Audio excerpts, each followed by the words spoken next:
Como dije al principio, la liturgia de la palabra de hoy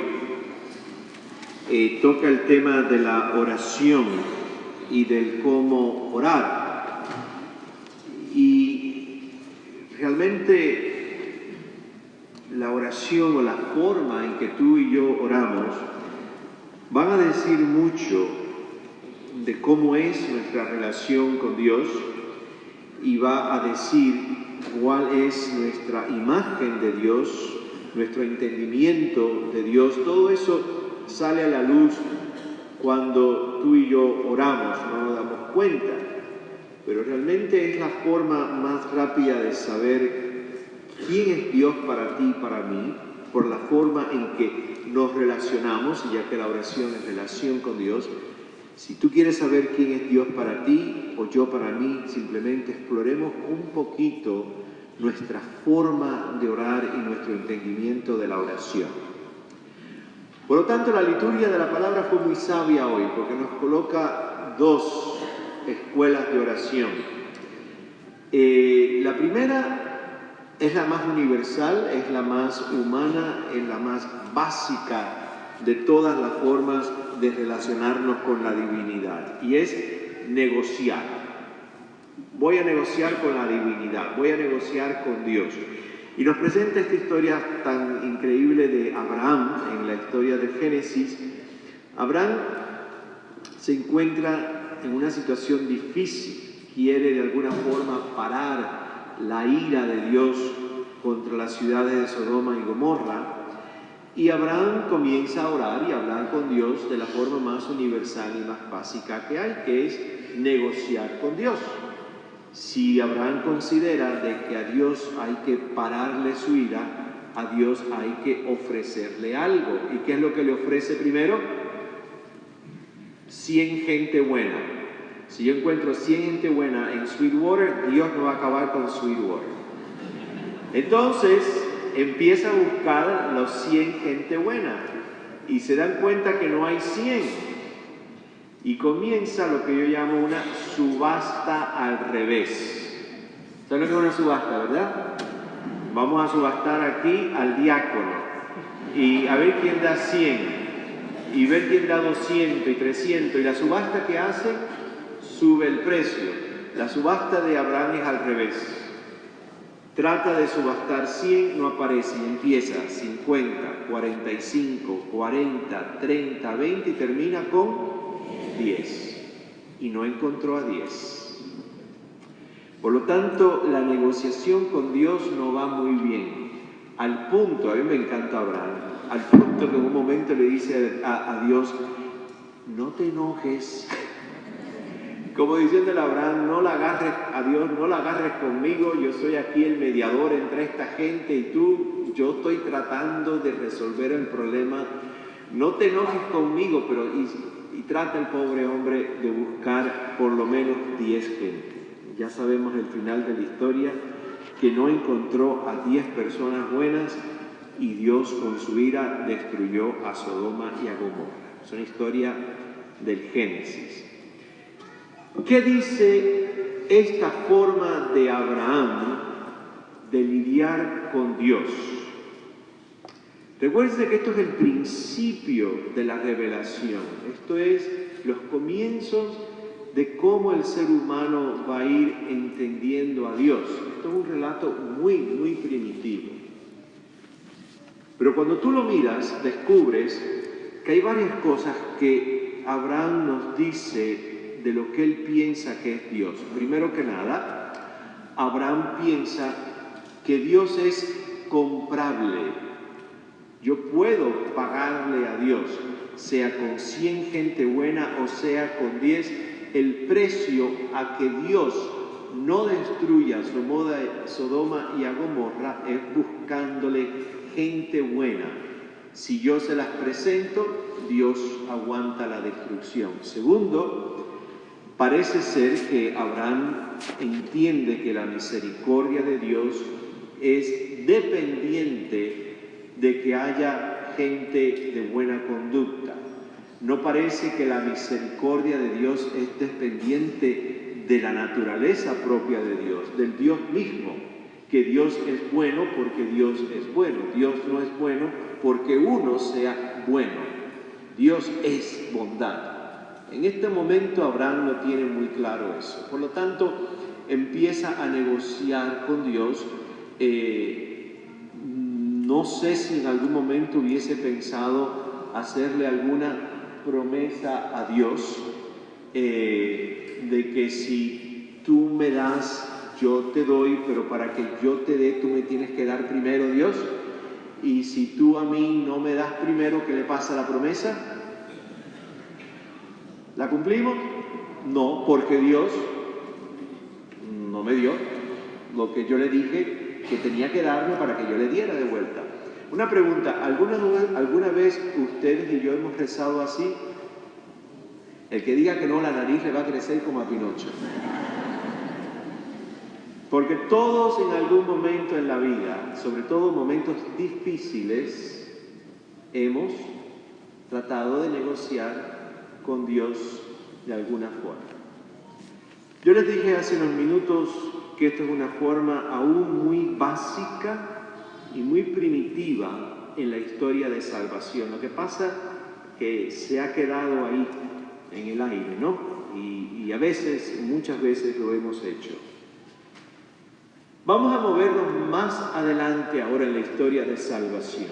Vamos a caminar siglos después de Abraham. Y aparece Jesús de Nazaret, el Señor. Y hoy en el texto del Evangelio Jesús aparece como un auténtico rabino, un maestro de una forma de espiritualidad y una forma de vivir. Y dice el texto de Lucas que sus discípulos están alrededor de este maestro Jesús, le piden que Él les enseñe a orar. Y es curioso que los discípulos dicen, igual que Juan el Bautista tenía a sus discípulos y Él les enseñó a orar de una forma, ahora tú que eres nuestro maestro, enséñanos a orar tú. Y Jesús habla entonces de la oración que tú y yo hemos nombrado el Padre Nuestro. Y quiero que entiendan algo muy importante. Jesús enseña a orar no un texto, no una técnica, no una fórmula. Jesús enseña como maestro a orar a sus discípulos como ora Él. Jesús les da a ellos su regalo de su propia oración. Jesús les regala a los discípulos un poquito, vamos a decir, de su relación con Dios.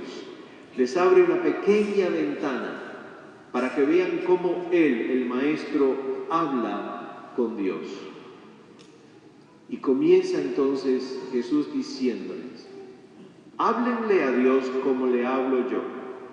Y Jesús llama a Dios Abba. Abba, una palabra aramea, la conocemos, traducida literalmente como papito. Es más que padre, es papito, el famoso daddy en inglés. Y él dice, cuando hablen con ese Dios, llámenlo Abba. Yo las veces en que he ido a Tierra Santa, nos llaman Abu a nosotros, a los sacerdotes. Papás, Abu. Suena bonito. Y él dice Abba en arameo. Y ese Dios que es accesible, que es familiar, que es doméstico como un papá, también recuerden santificarlo porque también es misterio. También es un Dios mucho más grande que nosotros mismos. Es un Dios que transciende nuestra propia existencia. Y lo que va diciendo Jesús, por una parte lo puedes llamar Daddy, Abba, y por otra parte no te olvides que es un Dios mayor que toda tu realidad, un Dios misterio, un Dios que es mayor que tu propia existencia. A ese Dios que es Abba y misterio, dile que venga a su reino, que su realidad llene todo el mundo, que su realidad filtre las estructuras del universo y de la tierra en que habitamos. Y dile también que su voluntad, que es el shalom, la paz profunda, íntegra de Dios, que su voluntad, su shalom, se haga en el cielo como en la tierra, que lo transforme todo. Ese Abba que es misterio increíble, cuya voluntad y su reino entra en la historia, te da el pan que necesitas cada día. Te pone lo que necesites, no lo que quieras. A veces lo que queremos y lo que necesitamos coincide y otras veces no. Y te va a proveer lo que necesitas. Ese Abba misterio te perdona siempre.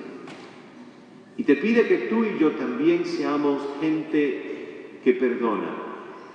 Ese Abba misterio te va a fortalecer en los momentos de debilidad, cuando te quieres dar por vencido y la tentación parece vencerte a ti. Te va a llevar siempre hacia el bien y va a luchar por todo lo posible para que el mal no te haga daño. ¿Qué oración,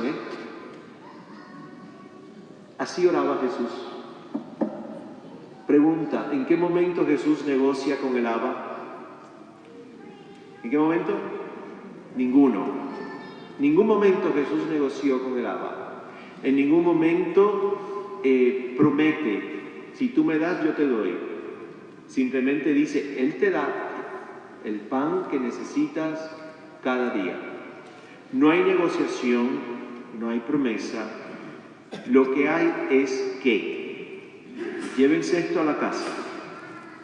Total, radical y profundísima confianza.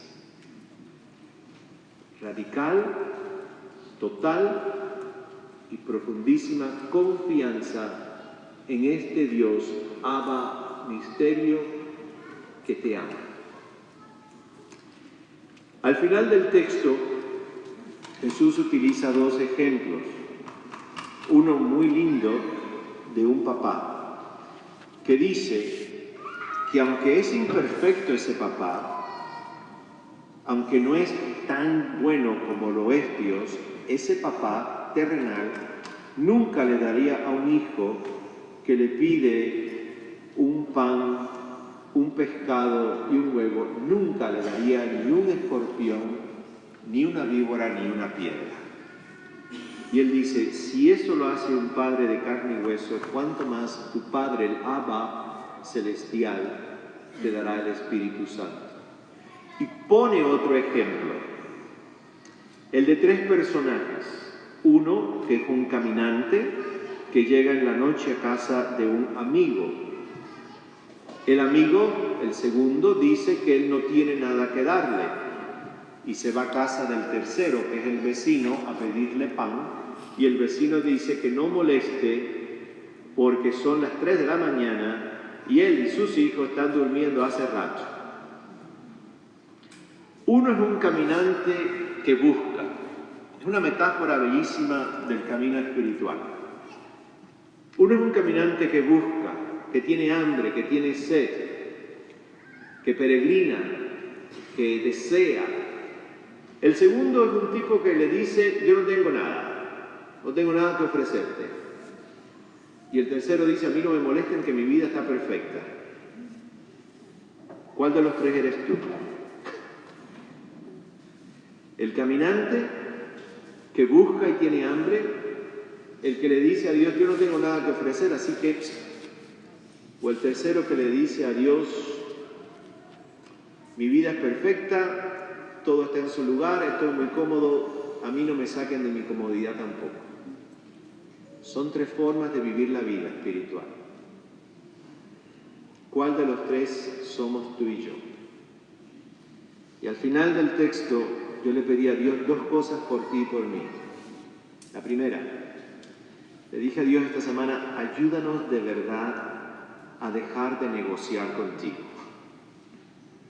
Como digo yo, tú no eres Publix. Ayúdanos, Señor, a entregarnos radicalmente con una gran confianza a tu bondad, pero no a entrar en negociaciones yo te doy si tú me das, y si tú me das, yo no te doy. Ayúdame de verdad y ayúdanos a creer que tú vas por delante protegiéndonos del mal y proveyendo lo que necesito hoy. Por lo tanto, ayúdanos a entregarnos en confianza absoluta a tu bondad. Segundo, te pedí por ti y por mí que nunca fuéramos como el segundo individuo que dice esa frase: yo no tengo nada que dar, porque siempre hay algo que dar. Y ese algo se llama tu propia persona. Siempre hay algo que dar. Tú y yo nos podemos dar. Y tercero, jamás seamos como el tercer individuo, el que le dice a Dios: a mí no me molestes, que todo lo tengo en su sitio. Que seamos como el primero, el peregrino, el que busca, el que viaja de noche y de día, con hambre y con sed. Que tu reino venga, Señor, que tu voluntad se haga en el cielo como en la tierra.